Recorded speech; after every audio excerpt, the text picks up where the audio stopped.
sestre, ovom svečanom procesijom pronosimo presveti sakrament tijela krvi Kristova našim mjestom da mu iskažemo javno poštovanje. U tom sakramentu među nama je trajno prisutan Spasitelj naš Isus Krist.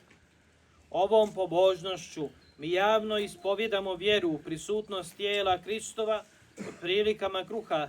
Klanjamo mu se i zahvaljujemo za dar njegove prisutnosti među nama.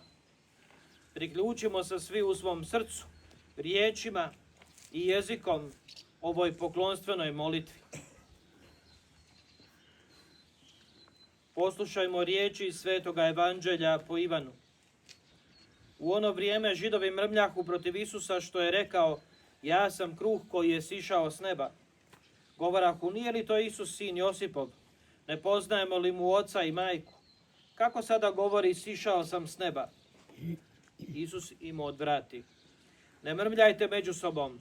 Nitko ne može doći k meni ako ga ne povuče Otac koji me posla. Ja ću ga uskrisiti u posljednji dan. Pisano je u prorocima: svi će biti učenici Božji. Tko god čuje od Oca i pouči se, dolazi k meni. Ne da bi tko vidio Oca, doli onaj koji je kod Boga, on je vidio Oca. Zaista, zaista kažem vam, tko vjeruje ima život vječni. Ja sam kruh života. Očevi vaši jedoše u pustinji manu i pomriješe.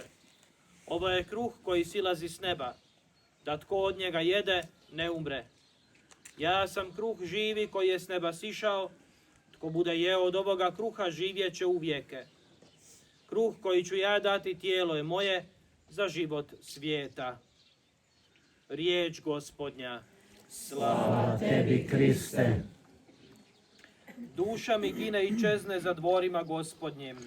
Duša mi gine i čezne za dvorima Gospodnjim. Duša mi gine i čezne za dvorima Gospodnjim. Srce moje i moje tijelo kliču Bogu živomu. Duša mi gine i čezne za dvorima Gospodnjim.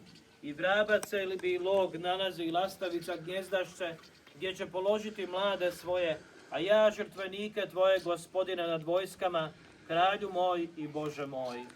Duša mi gine i čezne za dvorima Gospodnjim.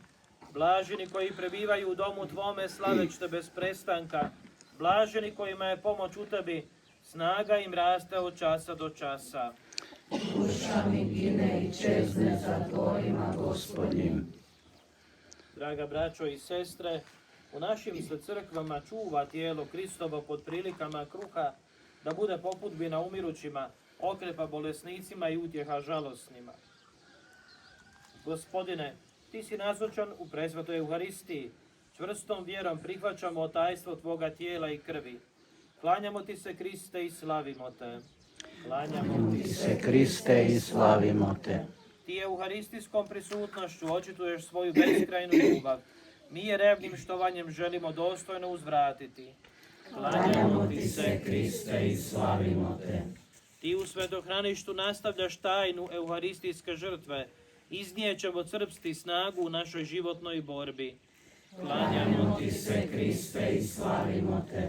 Ti nas posvećenim prilikama kruha neprestano pozivaš na svetu gozbu. Čestom pričašću rado ćemo odgovoriti na tvoj poziv. Klanjamo ti se, Kriste, i slavimo te. Ti si u presvetoj Euharistiji neprestana hvala Bogu. Mi se pridružujemo tvojoj hvali. Klanjamo ti se, Kriste, i slavimo te.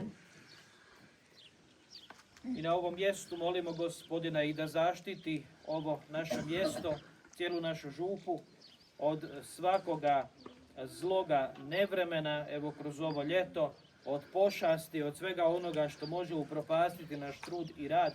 Oslobodi nas, Gospodine Isuse Kriste, nek dobrota tvoja, Gospodine, bude nad nama i usliši našu molitvu. Amen. Gospodine, beskrajnu si nam ljubav darovao, nek nam zapali srce da vjerujemo, da ti se klanjamo i da te uvijek dostojno primamo. Amen.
Sveti su